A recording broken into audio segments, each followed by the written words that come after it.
आगे है निम्नलिखित संख्याएं किसकी गुणक है, मतलब किसकी गुणक है तो उसका भाग देंगे तो इसमें पूरा पूरा जाएगा। तो ऐसे गुणक वाले भी प्रश्न आते हैं। तो देखो पहले इसमें यह देखना है कि ये संख्या रिपीट कौन कौन सी हो रही है। जैसे मैंने देखा इस पे ध्यान डाला तो मुझे लग रहा है कि 48 48 48 ये रिपीट हो रही है। जैसे ये 48 रिपीट 48 रिपीट 48 रिपीट। तो अब गुणक निकालना हो इनका, ठीक है, किसकी गुणक होगी। तो किसकी गुणक होगी देखते हैं। तो सबसे पहले यहां जो अभी रिपीट 48 48 48 हो रही है तो मतलब दो दो अंक रिपीट हो रहे हैं। तो सबसे पहले इस 8 के लिए क्या लगाना है, 1 लगाना है। फिर ये जो बचा हुआ अंक है ना उसके लिए 0, फिर वापस 8 के लिए 1 लगाया, फिर बचे हुए अंक के लिए 0, फिर 8 के लिए 1 लगाया, फिर बचे हुए अंक के लिए 0 लगाएंगे, लेकिन आगे के 0 की कोई वैल्यू नहीं है तो फिर इसको यहीं तक छोड़ देंगे। ये इसका आंसर हो गया। इससे पूर्णतया विभाजित होगी, है ना, इससे पूर्णतया विभाजित होगी, ठीक है, ये है रोल्स।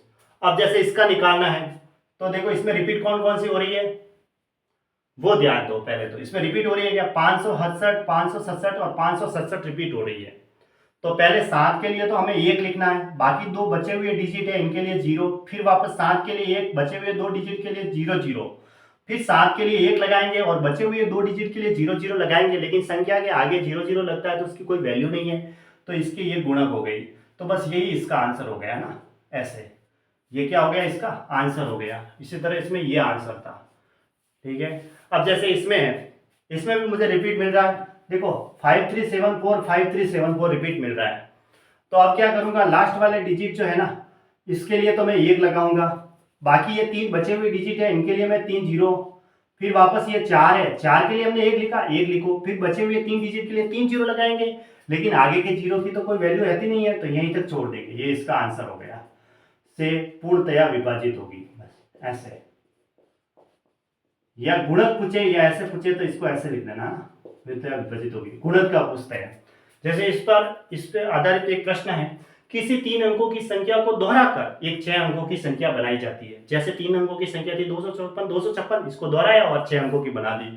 फिर 678 678, इसको दोहराया और ये 6 अंकों की संख्या बन गई आदि। तब इस तरह बनी संख्या निम्नलिखित में से किस संख्या से विभाजित होती है। तो ये दोहराकर बनाई जाती है तो ये इसके गुणक से विभाजित होगी। ऑप्शन से इसका आंसर बताना है। तो देखो ये लो, भले ये लो, 256 256 है